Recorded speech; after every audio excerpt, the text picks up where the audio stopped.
Good morning and welcome to Mcc Toronto and Happy Pride. And we invite all of you to come and worship with us regularly on Sundays at 9, 11, or 7 at 115 Simpson Avenue. Many of us were away all of last week at a conference of our international denomination in Mexico, and the choir arrived back late last night. They were the hit of the conference. Welcome back, choir.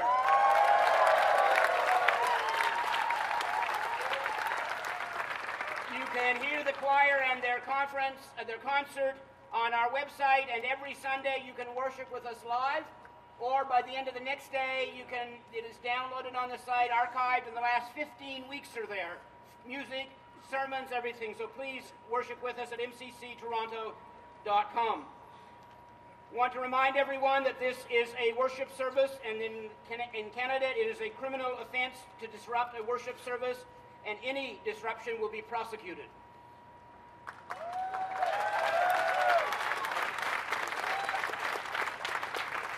I want to thank those who sponsored today's service. Their generosity has made it possible. Thank you, sponsors of the service. We invite all of you to march with us to meet with our contingent on Bloor Street between Jarvis and Church at 1 o'clock. Our marching number is C7, and if you want to get a t-shirt, drop over to the booth and purchase a t-shirt and come and march with us.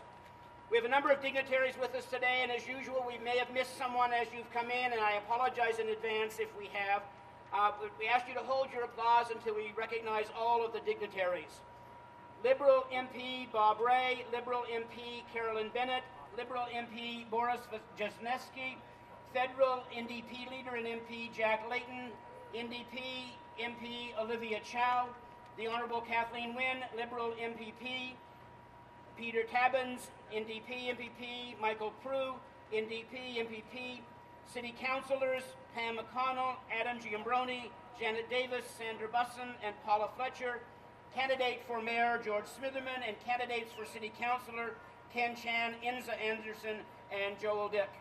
Also, Commissioner of the Ontario Human Rights Commission Barbara Hall, and Chair of the Toronto City Alliance John Tory, as well as a representative Toronto Police Services Staff Sergeant Jeff McGuire. Could you welcome all of those guests as they rise, please?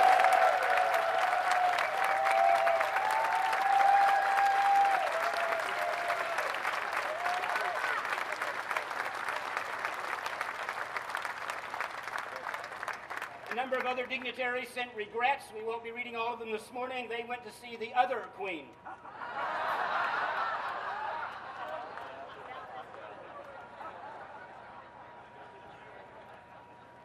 Her hats are better than mine.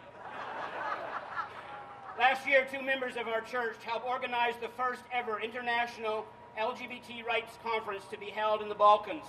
In the face of death threats from neo-Nazis, the Montenegro police acted very professionally and ensured that there were no incidents. Doug Elliott has dubbed them the 7 Angels of Montenegro. The 7 officers involved expressed an interest in learning more about the LGBT community. 6 of them have been sent to Canada by their government for LGBT sensitivity training provided free of care by the Toronto Police Services. They are accompanied by Yelena, a young activist with the Joventus Youth Organization. Can you please welcome those 6 members of the Montenegro Police Services who are here today?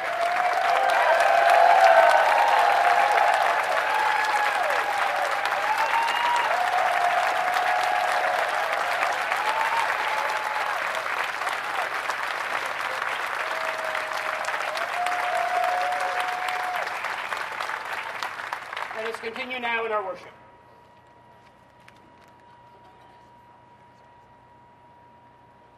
Dear God, Spirit of the universe, we thank you for this day, for the opportunity to be here gathered together to celebrate who we are, our diversity and our differences. Querido Dios, Espíritu del Universo, te damos las gracias por este día, por la oportunidad de estar aquí reunidos para celebrar quiénes somos, nuestra diversidad y nuestras diferencias. We pray for those that are here with us in spirit today, and for all people that suffer any discrimination here and around the world. Make us an instrument of your peace. Pedimos por todos aquellos que están con nosotros en espíritu y por todos aquellos que sufren cualquier tipo de discriminación aquí y en el resto del mundo. We pray for renewal, inspiration, pardon, faith, hope, light and joy, for unity in the midst of such wonderful diversity, and for your filling our hearts with the fire of your love and with the desire to ensure justice for all.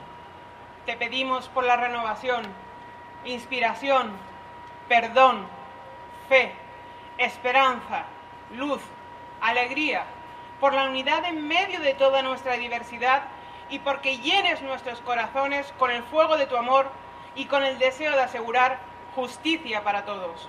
By sharing the good things you give us, may we secure an equality for all our brothers and sisters throughout the world. Para que al compartir todo lo que nos das, podamos conseguir igualdad para todos nuestros hermanos y hermanas alrededor del mundo. In your many names we pray. Amen.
I'd like to begin with an apology. I promised Wendy at the beginning of the service that when I listed those names I would slow down.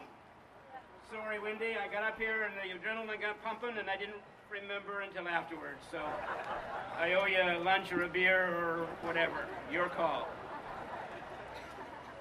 Secondly, on a very personal note, and I hope that I'm speaking for everyone here this morning to say, Jack, our prayers will be with you for a recovery and that you will be restored to full health and full voice.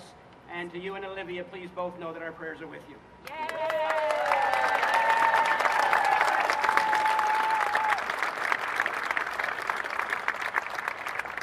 Our church, we've been in the midst of a sermon series during the month of June on finding our place. The first week was finding our place as friends of God, finding our place in our bodies, finding our place in the church. And last week, when I was away, not a bad week to be out of town, frankly, the Reverend Dina Dudley preached on finding our place between Prime Minister and protester. And today we conclude the series with finding our place in history. I've really struggled with this sermon today. Usually I try to take the role of unifying and try to make sure we bring people together and try not to say things that will divide us. I hope to do some of that today, but also today, because it's the 30th anniversary of Pride, I want to spend some time looking back, paying tribute to some individuals and groups, looking forward, and frankly, naming some tough truths. I want to call us to be our better selves while challenging some issues as I see it.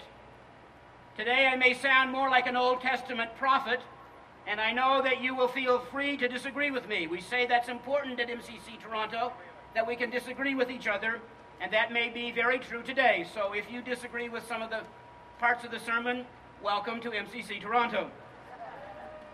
This is the 30th anniversary of Pride, and I have been the pastor of our church for 33 years. I've been at all of the Pride services.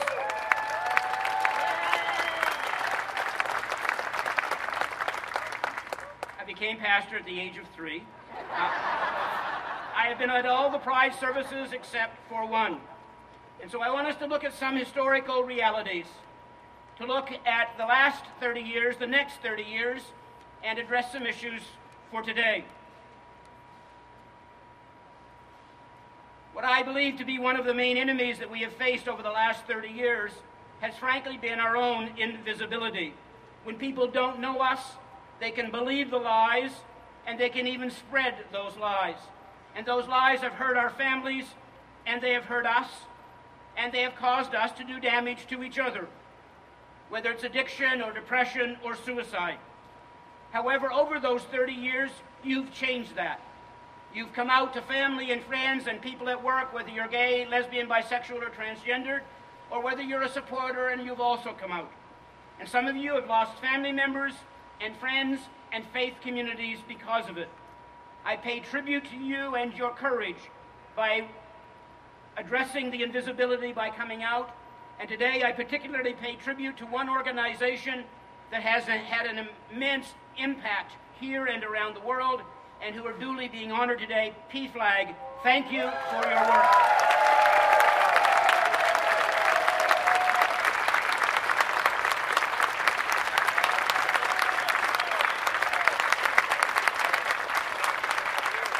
Secondly, down through the years, we have faced religious opposition.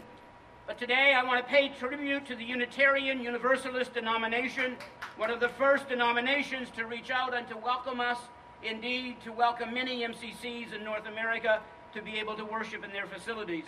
Other than the Unitarians, there have been many individuals in a variety of denominations who have been prophets for inclusion. Lois Wilson, Bruce McLeod, Jim Ferry, Gregory Baum, and many, many others. The MCC movement internationally, in over 30 countries around the world, and if I might be biased, especially Mcc Toronto. 33 years ago, all religions were seen to be the enemy. But Mcc Toronto in this city has been one of the groups leading the way, helping LGBT people and our families and friends to find our place among our communities. Mcc Toronto had the first float ever in a pride parade. It was a wagon decorated like Noah's Ark. It broke down and they carried it the rest of the way. And in the early days, there were folks within our church who felt we should not be in the parade, that the parade was too radical, too political, and too left. But we felt it was important for us to be in the parade so that other mainstream groups would also feel welcome. Now we are full partners in the fight for equality. We have fasted, we have led civil disobedience, we have protested inside and outside the legislature, inside and outside police headquarters. We have a bulletproof vest and equality in law to witness to the work of MCC Toronto. Thank you, MCC Toronto, for your support and your patience in your courage. When we look back, we see lives changed in this country. We see laws changed in this country. And we pay tribute to the province of Quebec and the Parti Québécois, who led the way with the first piece of legislation giving us human rights protection. And we pay tribute to the City of Toronto, who in 1973 led the way. We pay tribute to Pierre Elliott Trudeau for his work as Justice Minister and Prime Minister. And while today we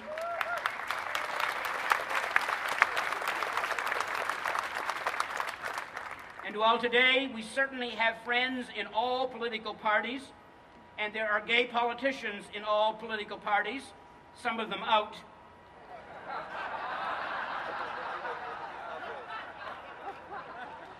And while it's true that we have friends in all of those political parties, today I want to pay tribute to the one party who was our best friend in the early days. It's a factual statement.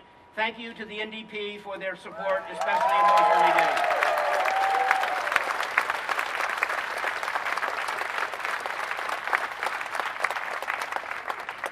And we have seen a change in our relationship with the Toronto Police Services. Yes, challenges may remain. But I remember the time when I was held by 2 officers and beaten by a 3rd. Now it's more likely if I'm held by a police officer, it's that I'm being hugged by an openly LGBT police officer, or that I'm being hugged by the chief of police.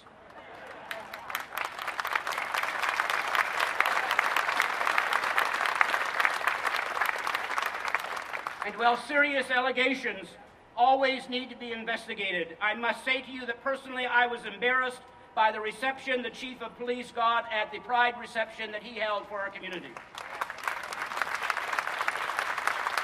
I believe that he and they deserved better. And today I also want to pay tribute to the work of George Hislop and Kyle Ray in those earlier years working to change the way the police viewed our community.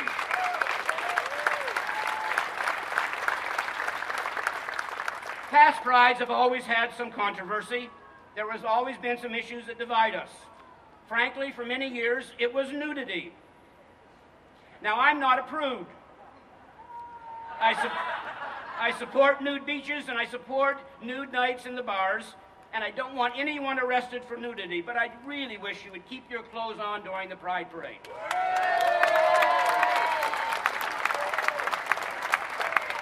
In the past Pride parades, we've had to deal with a lot of fear.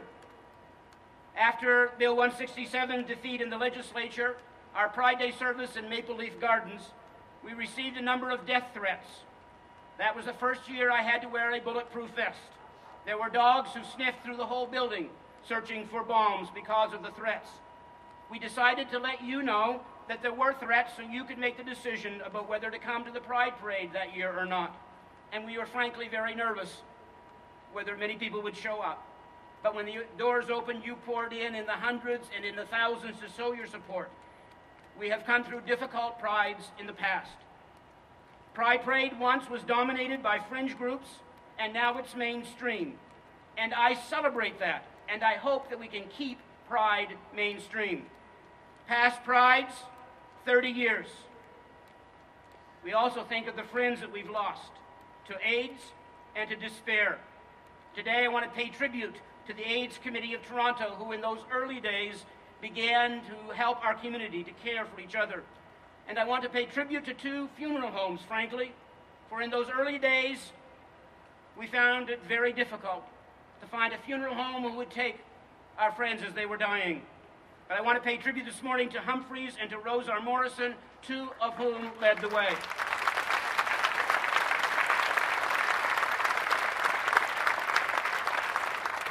And to the work of our AIDS team at MCC Toronto, and especially the work of Evan LeBlanc, who led the way.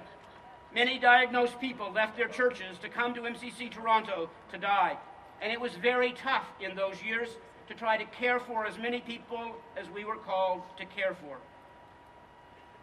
Past 30 years, I'm grateful to MCC Toronto, to this amazing city, Toronto, and to this phenomenal country, Canada. And as we look forward, Canada, I hope once again you will take your place as an international leader for human rights. You have been too quiet in the last few years. Canada needs to become a beacon of hope, a safe place for refugees and immigrants. I look forward to the day when there's a safe Pride Parade in Russia and Uganda.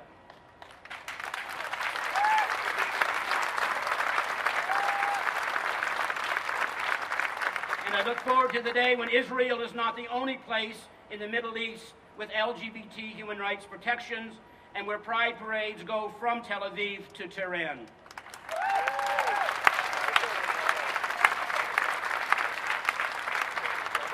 And I look forward to the day when all of our people have the right to work and the right to love and a place to worship.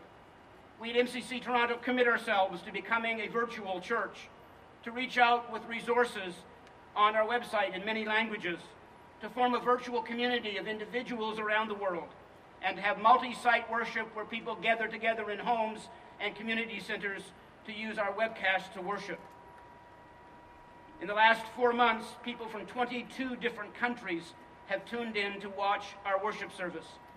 We are building our church internally and internationally to be a place of spirituality, of justice, of healing, and of hope.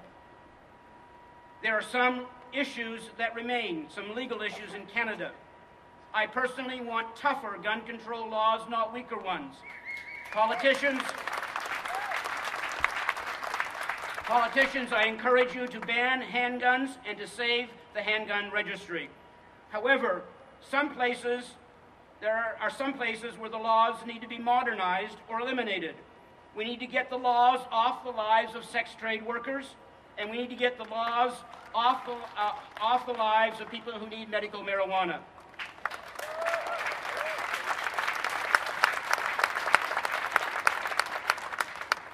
Now for today. The last few weeks in our city and in our community have been very painful, with the G20 and with the divisions around Pride.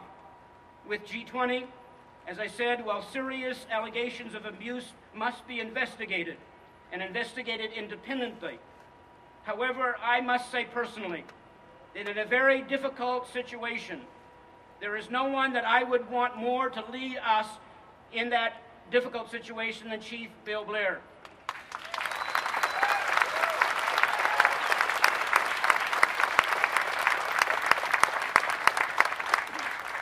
Where mistakes have been made, they need to be investigated. Where we can improve our way of dealing with lawful protest, we need to make those improvements. But we also need to give recognition where it is due. Pride Toronto. The disagreements we've had over the last few weeks. Our community was deeply, deeply divided. And some of us got together to try to find a way through it all, to see if there could be a compromise. We came up with what we believe to be a short-term compromise and a long-term process to find some resolutions to the issues that divide us. I think those of us who tried to find that middle ground did our best. And I want to thank the board of Pride Toronto for listening to us and accepting our recommendations. I also want to say to my friends in the Jewish community, I know that many of you have felt that I have betrayed you in how I led that compromise. And I can only say to you this morning that I am committed through that second resolution to work to try to find some kind of resolution in the long run so that we can return to a pride that unifies and less a pride that divides us.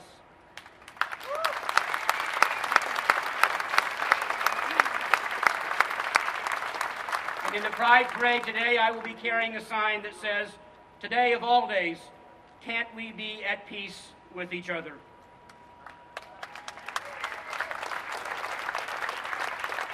I want to end with Some quick stories. A few weeks ago, I was in New Brunswick, Fredericton, New Brunswick, to be the keynote speaker to the first ever Gay Straight Alliance group for high schools in New Brunswick. 106 high school students from 14 high schools in New Brunswick gathered together to celebrate the forming of GSAs in their schools. And after my talk, a young woman came up to me and she said, "My grandmother told me that I was going to die and go to hell when I came out to her. Is that true?" We talked for a while. There's a lot of work that still needs to be done. But thank you, New Brunswick, for 106 students in 14 high schools and the work that you're doing. On that same trip, I went to Mount Allison University, a university that I went to in the late 60s, early 70s. A university where I was afraid that someone would find out I was gay. I was afraid to tell my best friends that I was gay. A few weeks ago, I went to Mount Allison University to receive an honorary degree from that university for my activism and to preach at the baccalaureate service. We have come a long way.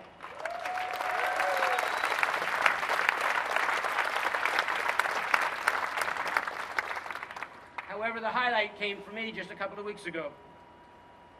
There was a grade 8 class graduating. That grade 8 class got to choose who their keynote speaker was. Grade 8.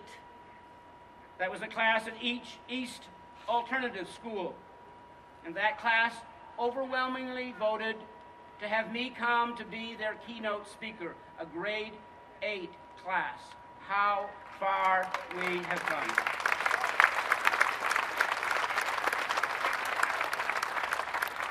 Yes, over the last 30 years, we can see a lot of progress. There are a lot of individuals and organizations that are deserving of our thanks for getting us to where we are today. However, one of those organizations has been Mcc Toronto. You have led the way spiritually, and you partnered with others in terms of human rights. In the Old Testament, the prophets called for mercy and for justice and for peace.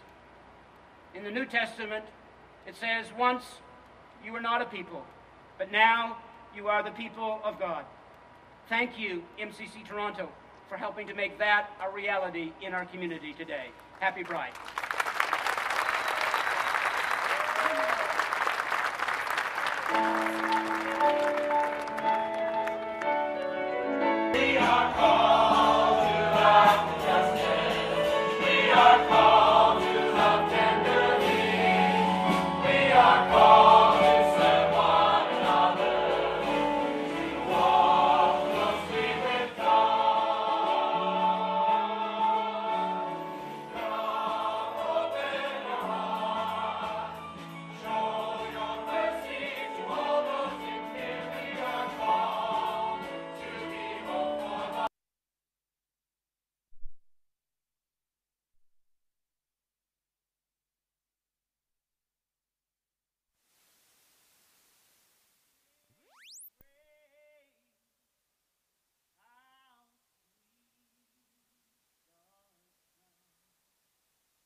you can reach out and touch somebody's hand, make this world a better place. If you can,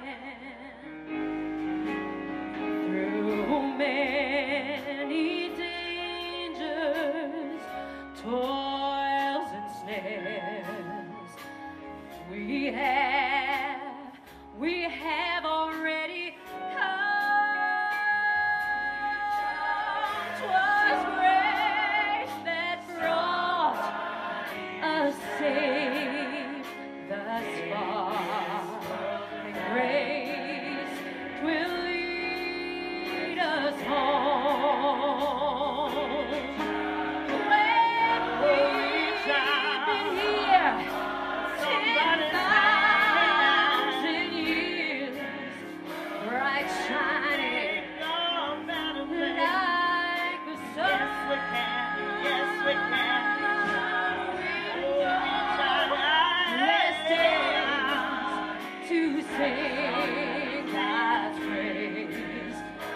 And when we first begun, reach out and touch somebody's hand, make this world a better place. If you can, reach out and touch somebody's hand, make this world a better place.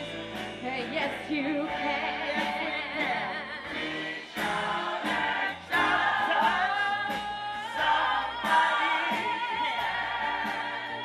I'm making all a better place, a better place. Yes, we can. Yes, we can. Yes, we can. Reach out, touch somebody's hand. Make this world a better place.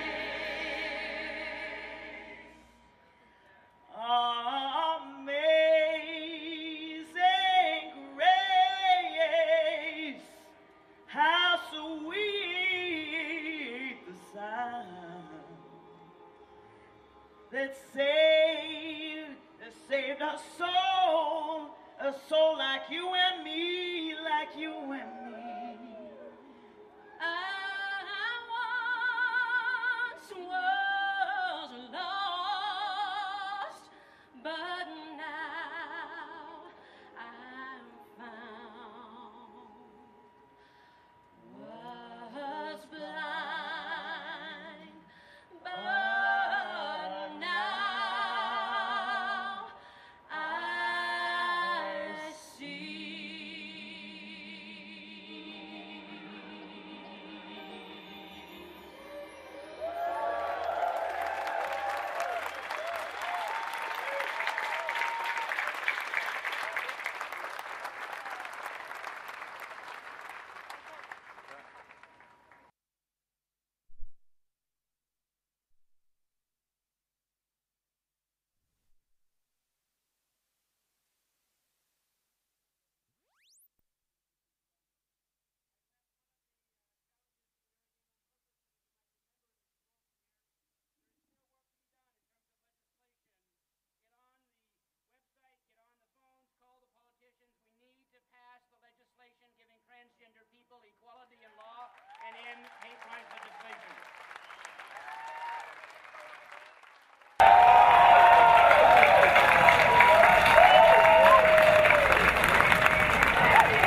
name is Jonathan Macareth. I am involved in many facets of the church. My primary role is one of the worship leaders for the evening service, our 7 p.m. service. It's not a traditional style. It's a little more of an evangelical, kind of a free-flowing service. There's a group of about 7 to 12 of us, depending on the day, and I'm one of those, and we stand at the front, lead the worship songs, lead the prayers, and often one of us is called on to do a sermon as well. I came to join the church actually after a long drought of spirituality and searching, believe me, searching.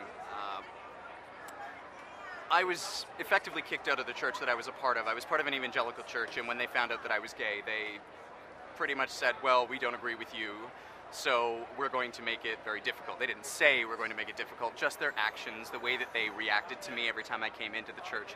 It was quite obvious they didn't want me there, and it's kind of difficult to worship and to be your genuine true self when you can't be your whole genuine true self. So I came to MCC looking for a spiritual home where I could combine spirituality and sexuality, and there's a beautiful blend at the church.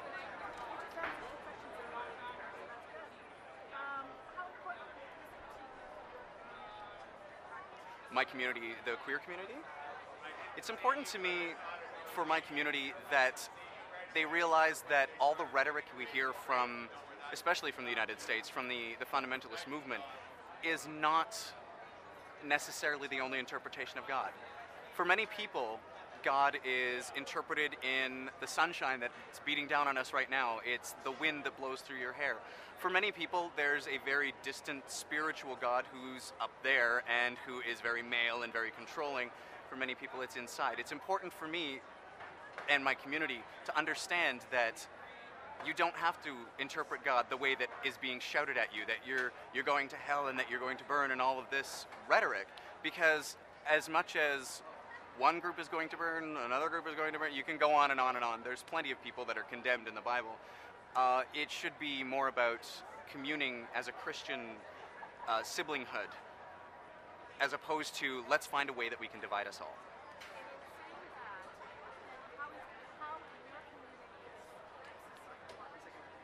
The MCC has always been in the community. They've always been an activist voice. Back in 1981, when there were the bathhouse raids, there was plenty of MCC involvement. When the AIDS crisis was happening, there was plenty of MCC involvement. It's always been a shelter where people could understand that God is not out to hurt you. God is out to hold you in those times of crisis. God is out to be your guiding light, if that's your interpretation, to be your to be what pushes you through. Excellent. Okay, you can just state your name and your function in the MCC. Sure. My name is Brent Hawks, and I'm the senior pastor at the Metropolitan Community Church of Toronto. And what do you think the MCC provides for the community? Sure. MCC was founded on 3 basic principles. Spirituality, so we provide a spiritual home for LGBT people and our families and friends. Community, so we build community, people make friends and support each other and care for each other. And social justice, the third component, that we are committed to working for social justice here and around the world.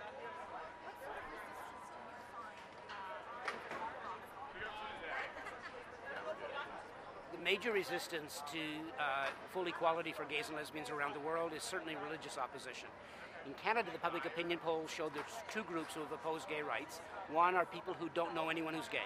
And as more and more people have come out, that opposition has gone down.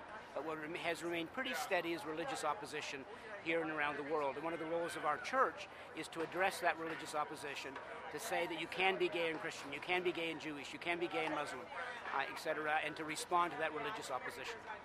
And in the greater realm of globally, what are you trying to achieve? I think globally, we have to be aware that in many countries, there are 68 countries in the world where I would be arrested being in the company of other gay people, and 10 of those countries I would be executed simply for being gay or lesbian. 2,000 gay and lesbian people have been executed in Iran. 2,000 gay and lesbian people have been executed in Iran since the current regime has taken over. So we sometimes forget in the safety of Toronto what the situation is out there. So we have a huge responsibility to reach around the world, to countries like Jamaica and Uganda and Iran, etc., to make sure that just simple, basic human rights are extended.